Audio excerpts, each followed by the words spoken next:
Meu nome é Olavo Luiz Pimentel de Carvalho.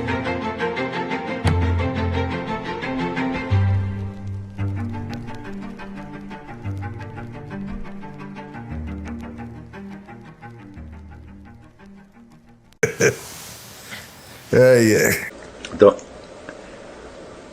a situação atual do mundo é definida pela presença de um elemento que até uns séculos atrás era totalmente desconhecido. Esse elemento é a existência de uma elite internacional muito rica, muito poderosa, que resolveu já há bastante tempo integrar as suas atividades e trabalhar em favor de um plano unificado de governo mundial.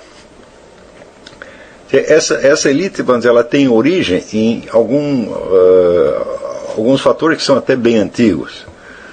Por exemplo, essas associações entre bancos internacionais, elas remontam, eu creio que ao século XII, XIII, já existia isso. Quer dizer, se tinha um banco numa nação, ele entrava em acordo com outros bancos em outros lugares, de maneira a poder, vamos dizer, exercer uma pressão unificada sobre os governos, de modo a endividá-los e a controlá-los.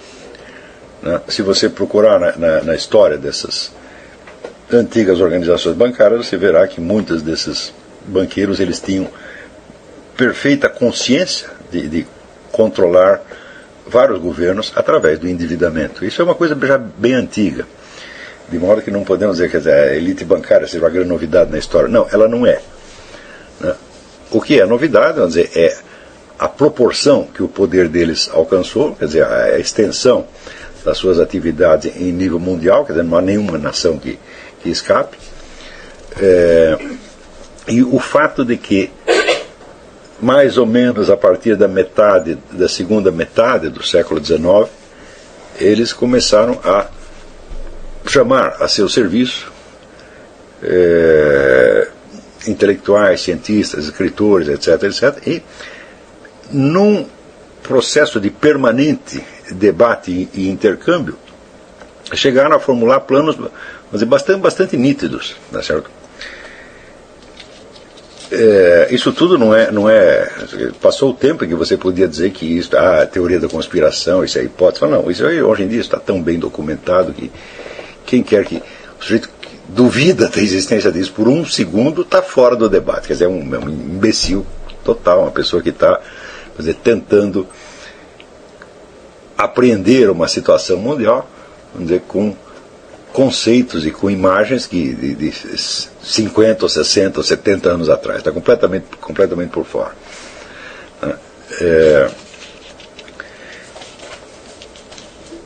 Então,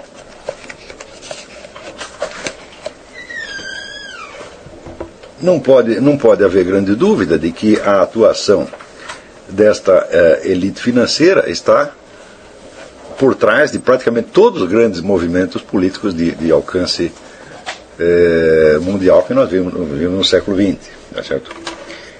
E que nenhum desses movimentos traduz inteiramente, né, os objetivos e planos desta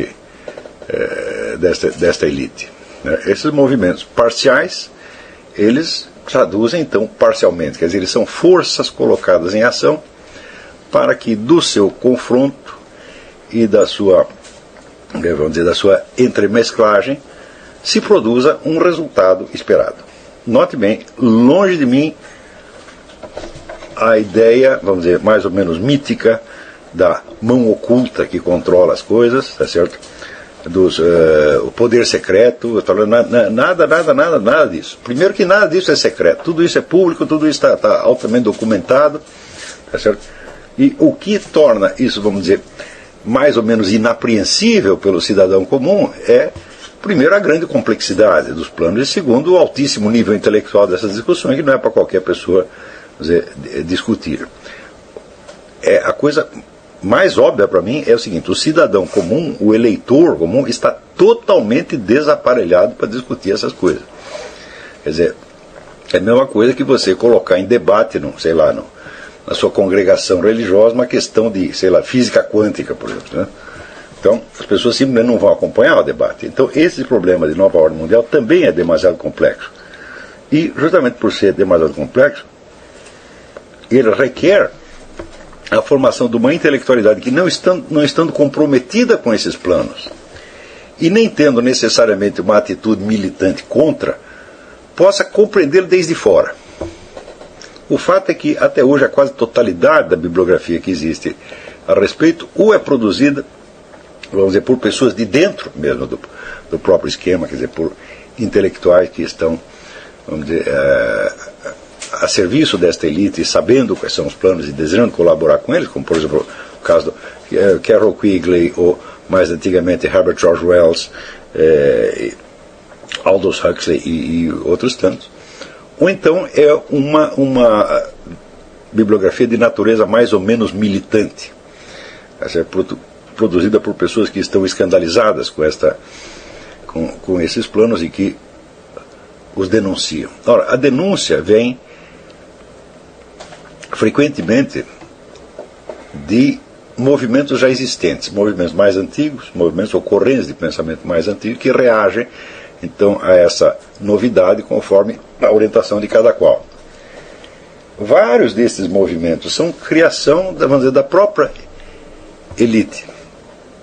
Tá certo? Como, por exemplo, quando você vê marxistas, comunistas denunciando o globalismo, denunciando as multinacionais, etc., etc. É claro que isto é uma parte, uma fração deste movimento, enorme movimento de transformação mundial, que se volta contra o conjunto, de certo modo, mas se volta contra o conjunto desempenhando nele uma função específica, justamente mediante esta revolta. Vamos dizer, qual é a nossa escala de prioridades? A nossa escala de prioridades é tentar compreender a coisa, vamos dizer, na sua totalidade, na sua dimensão integral, em vista, vamos dizer, de valores civilizacionais mais permanentes. Nós queremos saber o que isto significa, o que esta grande transformação significa, dentro da história humana, até onde nós podemos enxergá-la. Não que eu tenha que acreditar necessariamente numa unidade integral da história humana. Não, eu sei que a história humana é constituída às vezes de pedaços absolutamente incomunicáveis, tá certo? E que existem desenvolvimentos históricos totalmente independentes e que nós não conseguimos enquadrar, mas é numa visão historiográfica, por assim dizer, numa meta-história integral, tá certo? Não é isso, mas até onde a nossa vista alcança, nós temos uma concepção do que se passou da história e do que é o ser humano dentro do cosmos e do que nós estamos fazendo aqui. Então, é à luz desta perspectiva maior que nós temos que tentar entender este processo de nova ordem mundial, dentro do qual vai se desenrolar a nossa própria atividade de estudiosos, de intelectuais, de escritores, de cientistas, etc., etc. Então,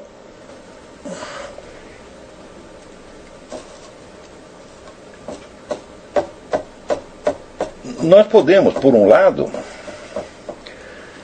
aceitar que essa análise se baseie em valores já assumidos de antemão, contanto que esses valores tenham, vamos dizer, um sentido de universalidade suficiente. Né? Então, por exemplo, se eu quero julgar o movimento globalização, à luz do movimento socialista, eu não posso fazê-lo porque o movimento socialista é uma parte do próprio movimento globalista, ele é uma função do movimento globalista, ele foi criado pelo movimento globalista. Então, ele jamais vai ter amplitude para poder se colocar acima deste movimento e enxergá-lo. Então, a pergunta seria, quem pode julgar, né, esta reforma globalista? Eu digo, bom, só quem seja capaz de enxergar um pouco para além dela.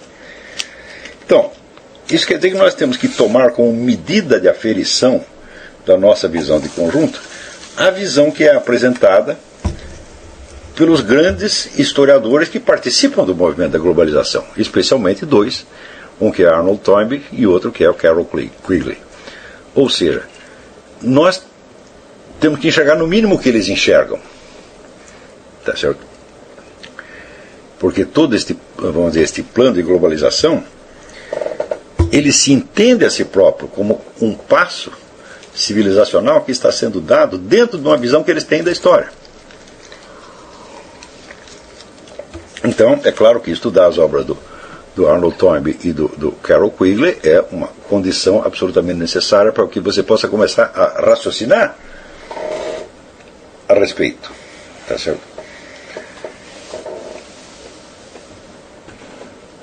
E é só quando você adquire uma visão dos princípios gerais de interpretação e de avaliação que eles estão usando, né, é que daí você pode tentar arriscar alguma coisa que seja superior, que seja intelectualmente mais sólida, mais relevante e que tenha, vamos dizer, um padrão de universalidade mais defensável do que o que eles estão propondo.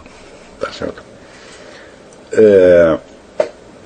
Vamos dizer que no conjunto esse movimento da globalização ele expressa uma crença profunda de que existe um movimento da história, tá certo? Que se dirige no sentido, vamos dizer, do controle maior da natureza pelo ser humano, né, e, portanto, no sentido, vamos dizer, da centralização do poder. Isso parece, vamos dizer, são princípios óbvios, né?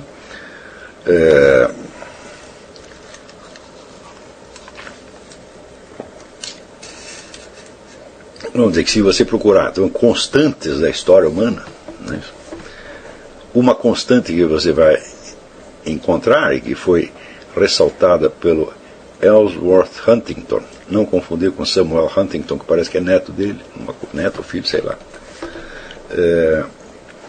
no livro As Fontes da Civilização, Mainsprings of Civilization. Uma dessas constantes é o contato cada vez maior entre culturas diferentes. Você vai ver que, de fato, isto é uma constante na história. Quer dizer, várias culturas vão crescendo, etc., e que elas, em função do próprio crescimento da população, o qual é outra constante, a população terrestre jamais diminuiu, ela sempre cresce. Então existe esta tendência de aproximação.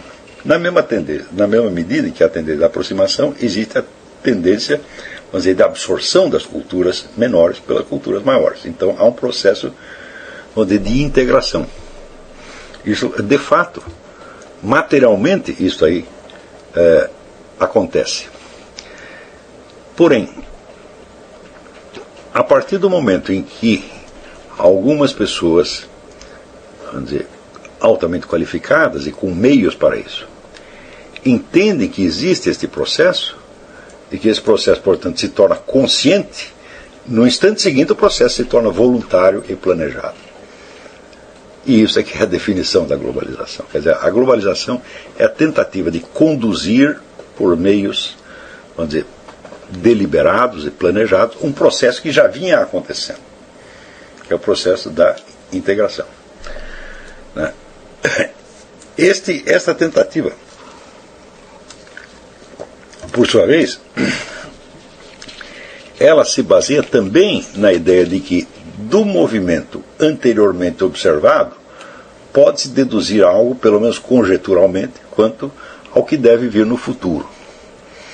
Então, você verá que todas as correntes que, vamos dizer, que favorecem, que fazem parte de um modo ou de outro desse movimento de globalização, todas elas têm uma visão do futuro e acreditam, vamos dizer, que como esse futuro toma a forma do controle cada vez maior do homem sobre a natureza, então o próprio processo que está incrementando esse controle pode ser ele também controlado. Tá certo? Então, é a ideia, vamos dizer, do controle total do processo histórico. Porém, quando nós rastreamos a origem dessas discussões, nós vamos ver, por exemplo, que alguns desses movimentos, eles trabalharam mais profundamente esta ideia do controle crescente, mais profundamente e mais atentamente, e outros, né? Ou seja, seria ridículo, mas absolutamente ridículo, você tentar imaginar que esse movimento de globalização tem por finalidade fazer os camaradas ganharem mais dinheiro. É uma coisa inteiramente absurda. Quer dizer, os indivíduos que controlam o fluxo internacional de dinheiro não tem por que ganhar mais dinheiro. Ganhar mais dinheiro não faz sentido. Tá certo? O sujeito que controla o dinheiro, ele controla o valor do dinheiro. Então o que quer dizer ganhar mais dinheiro? Né? Por exemplo, se você ganha um salário de, sei lá, R$2.000, quer passar a ganhar 4, então isso faz sentido para você. Mas para o controlador do dinheiro, que pode fazer 2 valer 4 ou 4 valer 40, isso aí não faz a menor diferença. Quer dizer, vamos dizer, todas as explicações econômicas para o globalismo são absolutamente fúteis. Então, é claro que não se trata disso, as pessoas não vão tentar dirigir o fluxo inteiro da história humana só para ganhar mais dinheiro. Vamos dizer, isso é uma visão de um provincianismo, de uma mesquinharia mental a toda a prova. Tá certo? O fato é que entre os próceres globalistas você vai encontrar algumas das pessoas mais idealistas e devotadas, tá certo? E altruístas do mundo. Tá certo? Jamais pensaram em como eles vão ganhar mais dinheiro. Né? Então, a tentativa de legislar em nome do incomunicável, tá certo? E, de ao mesmo tempo, discutir o tempo todo em nome do incomunicável, como se ele fosse comunicável, é outra constante do século XX.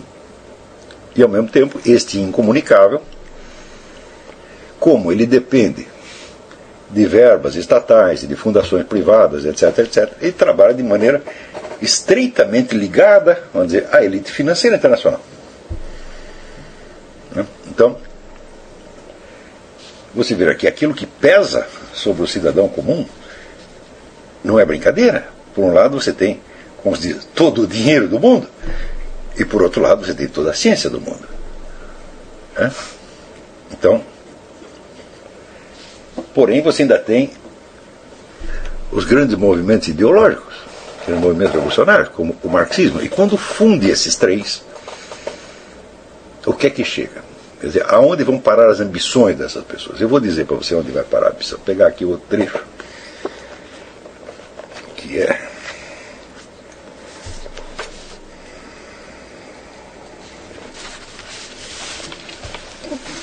Aqui tem dois discípulos do John D. Barrow, que se chamam John D. Barrow e Frank Tipler. Eles dizem que toda a evolução do universo está indo para chegar a um ponto ômega, como Teilhard de Chardin, né? Quer dizer, ainda temos uma terceira linha, que é esse modernismo católico. Né? No instante que o ponto ômega for atingido, a vida terá conquistado o controle sobre toda a matéria e todas as forças, não apenas num universo singular, mas em todos os universos cuja existência seja logicamente possível. A vida terá se expandido em todas as regiões espaciais de todos os universos que podem logicamente existir. A vida, está entendendo? O ser humano.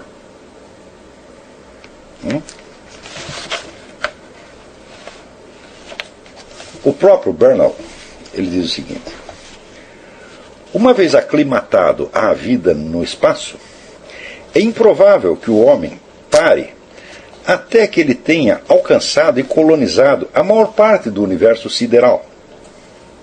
Isso é, as estrelas. E mesmo é improvável que isso seja o fim. O homem, em última análise, não estará contente de ser um parasita das estrelas, mas vai invadi-las e organizá-las para seus próprios propósitos. As estrelas, não se deve permitir que as estrelas continuem vivendo à sua maneira antiga, mas elas têm de ser transformadas em eficientes engenhos produtores de energia. Pela organização inteligente, a vida do universo poderia provavelmente ser prolongada por muitos milhões e milhões de vezes aquilo que ela seria sem organização. Veja, aqui nós temos um problema. O rapaz está querendo enfrentar a segunda lei da termodinâmica. Não é isso? Que diz que onde quer que haja um esquema produtor de energia, a produção decresce, ela declina. Então isso se chama entropia, quer dizer, energia declinante, porque as diferenças vão ser dequalizadas, então energia declina. Então isso significa o seguinte: pela segunda lei termodinâmica, o universo tem que acabar. Isso seria realmente lamentável, né? Mas, através da ação organizada, nós podemos transformar todas as estrelas em fontes de energia e, utilizando isso de maneira racional, fazer com que o universo viva milhões e milhões e milhões mais de vezes do que ele viveria pela segunda lei da termodinâmica. Isso não é um escritor de ficção científica, ele não escreve isso como ficção científica. E existem milhares de cientistas que pensam como esse.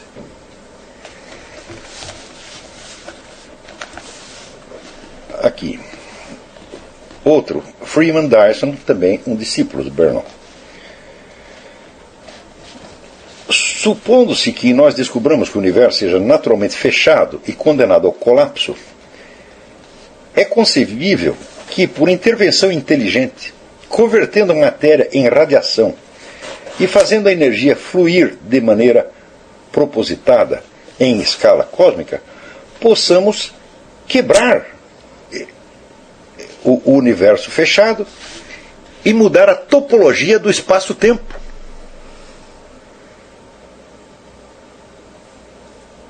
É verdade que ele faz isso com interrogação. Tá certo? Outro, o próprio Barrow e Tipler de novo. Se a vida inteligente estivesse já em operação em escala cósmica, antes que os buracos negros se aproximassem do seu estado explosivo, esses seres poderiam intervir para impedir os buracos negros de explodir.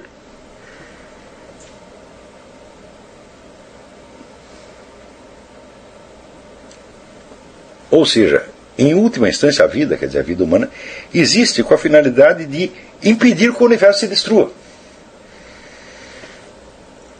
Então nós estamos aqui, tá certo, para dominar a circulação total de energia no cosmos, tá certo? E reverter a entropia e fazer com que o universo continue existindo indefinidamente. Né? Continua aqui Paul Davies. Nós somos convocados a examinar como a vida inteligente pode ser apta a guiar o desenvolvimento físico do universo para nossos próprios propósitos e possamos conseguir obter sucesso em moldar o universo. Podemos mesmo ser aptos, capazes de manipular as dimensões do espaço mesmo, criando bizarros universos artificiais com propriedades inimagináveis. Então seremos realmente os senhores do universo.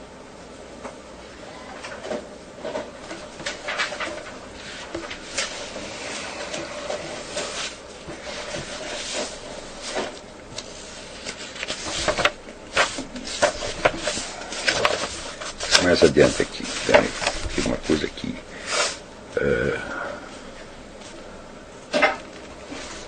Daí aqui comenta essa autora, Mary Midgley, uma autora muito interessante. Esta perspectiva tem naturalmente o seu preço.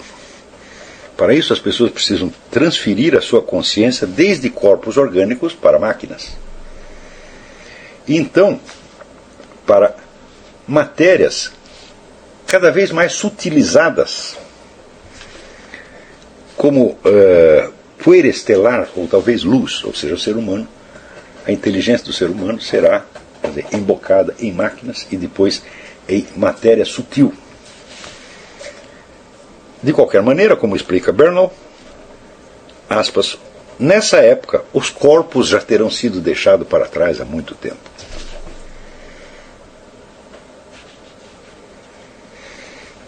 E ele não coloca isso como, vamos dizer, uma hipótese de ficção científica, mas como o resultado lógico do tipo de humanidade que existe no presente. Né? Dyson, que é o discípulo dele, diz: é concebível que em outros 10 elevado a 10 anos, a vida poderia se desenvolver para fora, para longe da carne e do sangue, e tornar-se incorporada num bloco de nuvens interestelares. Teoria aceita também por Fred Hoyle, que parece que foi prêmio Nobel. Ou num computador senciente. Então, isto aqui é a elite científica que preside os planos globais, sintetizando ali a corrente científica, a corrente marxista, e os grandes poderes que formam hoje o plano do governo global. Então, nós estamos na mão destes caras. Qual é a ideia, no fundo? A ideia é o seguinte, é que o universo, como já dizia o Teilhard de Chardin, ele existe para espiritualizar a humanidade. Então a humanidade vai se expandindo pelo cosmos todo, dominando e transcendendo a sua forma física de existência. Mais um cafezinho. Então passaremos a existir como computadores sencientes ou como poeira interestelar inteligente. E teremos transcendido então a nossa forma de existência corporal. É o que os caras chamam hoje a superhumanidade, ou transhumanidade. Existem inúmeros cientistas, filósofos que defendem essas ideias, e esse pessoal trabalha de maneira vamos dizer, intimamente ligado a essa elite globalista, que os financia e neles se inspira ao mesmo tempo. De modo que é difícil saber quem manda em quem, se é o pessoal do dinheiro ou o pessoal das ciências. Há naturalmente uma certa ambiguidade. Você sabe que o poder intelectual, o poder dos cientistas, filósofos, etc., não é um poder pessoal. Eles não podem sair dando ordens por aí. Mas, a longo prazo, são eles que formam a cabeça dos próprios banqueiros. A não ser que haja algum banqueiro que seja ele próprio um filósofo. O George Soros pretende ser um filósofo. Mas eu não acredito que a maior parte dos banqueiros esteja nesse caso. Então eles pagam os cientistas e filósofos para que os filósofos os alimentem de ideias. Então são essas ideias que vão, em última análise, dirigir os seus planos de curto e de longo prazo. Então, vamos dizer, o mundo no qual nós vamos exercer a nossa atividade intelectual é determinado por estes fatores. As universidades, institutos de pesquisa, organismos internacionais existem para isto. Ora,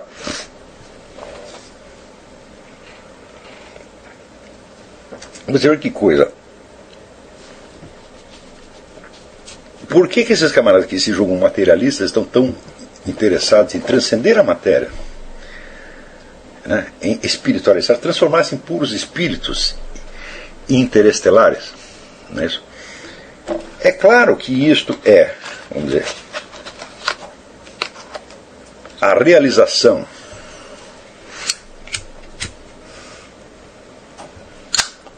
das promessas bíblicas pelas vias exatamente inversas. Não? Ou seja, não é que o ser humano seja uma criatura espiritual. Não, ele não é. Ele é apenas uma criatura material. Mas através da ajuda da ciência e com um pouco de dinheiro, ele pode se espiritualizar. Ora, vocês já ouviram falar do sujeito chamado George Gurdjieff? George Gurdjieff, quando recebeu um novo discípulo, ele dizia o seguinte: você pensa que você tem uma alma, que você é superior aos animais? Que nada, você é tão material quanto um cão, mas você pode adquirir uma alma mediante uma certa quantia em dinheiro.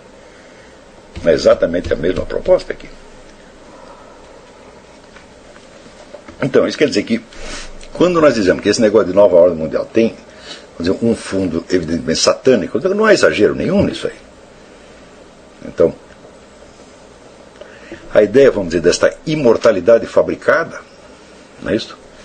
Na qual você abdica do seu corpo e se transforma em poeira estelar inteligente ou num computador inteligente, vamos dizer, é uma ideia que hoje inspira pesquisas que custam bilhões de dólares no mundo. Isso não é ficção científica? Você vê, a Mary Midgley, ela diz o seguinte, ela diz qual é a diferença entre o escritor de ficção científica e estes camaradas. O escritor de ficção científica, quando ele mostra coisas incríveis acontecendo no futuro, ele não quer dizer que essas coisas vão acontecer necessariamente. Ele está, através da imagem do futuro, fazendo a metáfora do presente. Não é isso? Então, a nossa estrutura social, nossos dramas, etc., aparecem projetados no futuro. Então isso quer dizer, o escritor de ficção científica não pretende ser um profeta no sentido temporal da coisa. Não é isso? Então, quando Aldous Huxley, por exemplo, mostra aquela sociedade onde tudo todas as pessoas são reduzidas a total impotência, são todas controladas por um governo, ele não quer dizer que isso vai acontecer necessariamente assim, mas que na mesma época dele há pessoas se esforçando para que isso aconteça. Não é isso? Do meu modo, 1984, ou A Máquina do Tempo, de Herbert George Wells, etc, etc. Só que a diferença desse escritor de ficção científica para estes caras é que estes últimos acham que isso vai acontecer realmente. Eles não estão fazendo uma imagem do presente projetado no futuro, eles estão falando do futuro efetivo. Pode ser um futuro de longuíssimo prazo. Mas é este futuro, a ideia deste futuro que está orientando a vida deles. Em toda esta coisa, fica esquecido um único fator: a duração da vida humana. Porque se eu faço um plano para o futuro, mas esse plano vai se realizar, não digo em 10 elevado a 10 anos, quer dizer, um 10 com um montão de zero dentro, mas em 200 anos, eu não vou estar vivo para ver o que eu fiz. Então, eu jamais posso ser responsabilizado. E em que sentido eu posso dizer que eu controlo o futuro se eu mesmo não estou lá para vê-lo? Isso significa que o auge do controle significa o perfeito descontrole. A ideia de que o homem, ele sempre diz assim, o homem, entre aspas, ou o ser humano, vai controlar a natureza. Eu digo, peraí, qual homem? O homem quem, cara pálida? Eu ou você? Se você é o sujeito que tem uma ciência tão sutil que ela não pode ser nem transposta em linguagem de conceitos gerais, mas só pode ser no dialeto especializado da sua ciência absolutamente incomunicável, então é claro que é você que está com as cartas na mão e eu terei que padecer o futuro que você escolha para mim. O controle maior do homem sobre a natureza, vamos dizer, pode ser avaliado pelo fato de que até hoje você não consegue prever, digamos, um tornado com mais de 10 minutos de antecedência.